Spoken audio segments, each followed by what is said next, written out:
Hello everyone! Tara, luto tayo. Inuna ko yung pork belly, thinly sliced from Costco. And then, the garlic and ginger.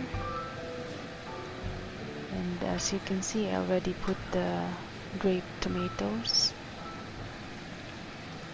After that, I added the seafood mushrooms.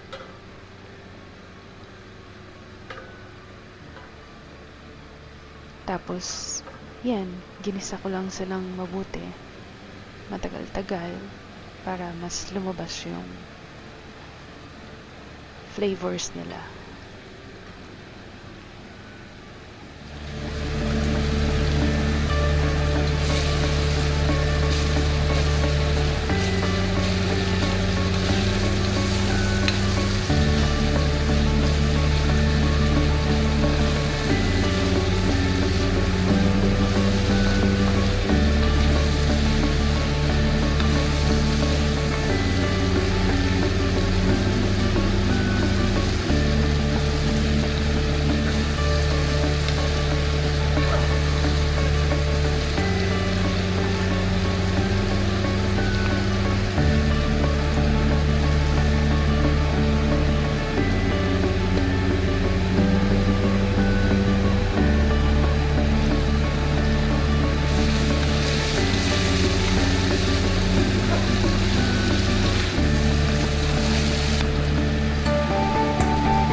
Tapos yan, nag-add na ako ng salt and ground pepper.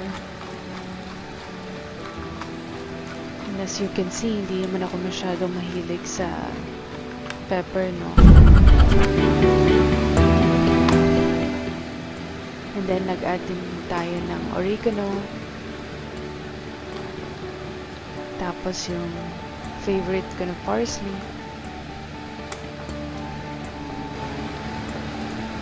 I also use parsley sa sunny side up and scrambled egg. And then we add the turmeric powder. Tapos halo-halo lang natin para magisa pa siya ng mabuti all together.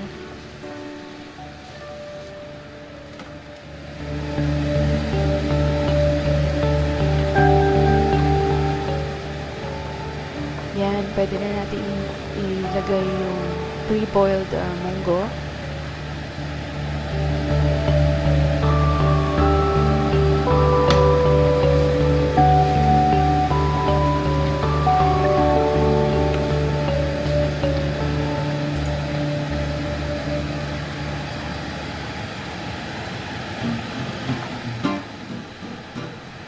Tapos yan, mag-add na tayo ng 1 can of coconut milk. By the way, that's organic from Costco.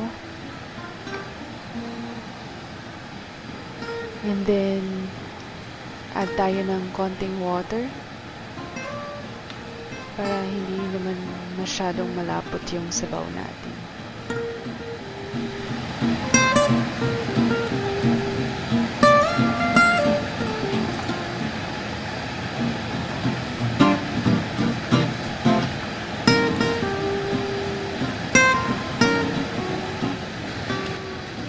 Yan, nilagay ko na yung gulay, bok choy, ang ating veggies for the ginataang munggo. Masarap sana dyan dahon ng ampalaya, kaya lang wala tayong yan dito eh.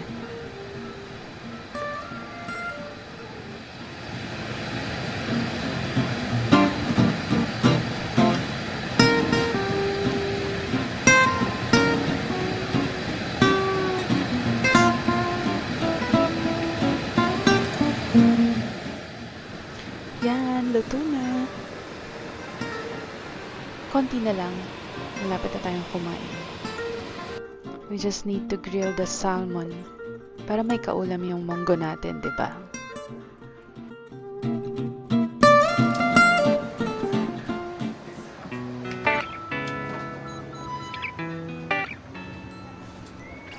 So ayan, mag-grill na si Habi. Bahala na siya dyan.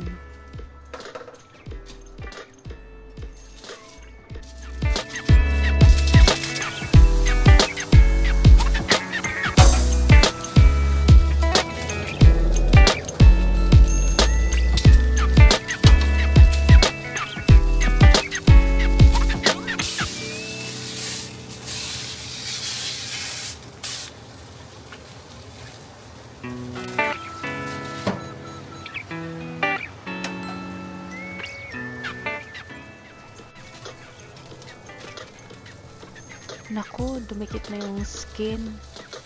But that's okay. Masarap pa din yan.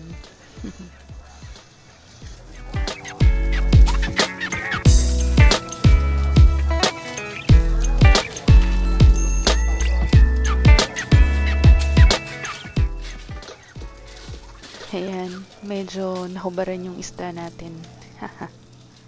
Slight lang naman. I think.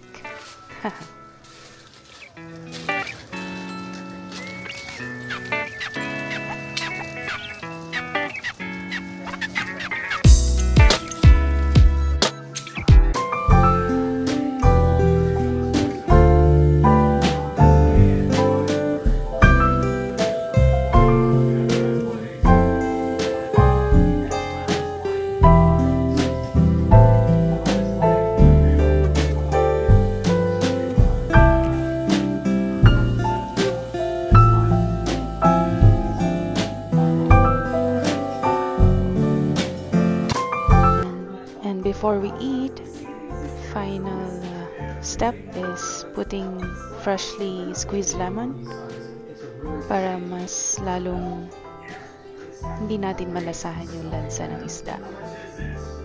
And then ready to eat. That's my favorite part. The head part. Yummy.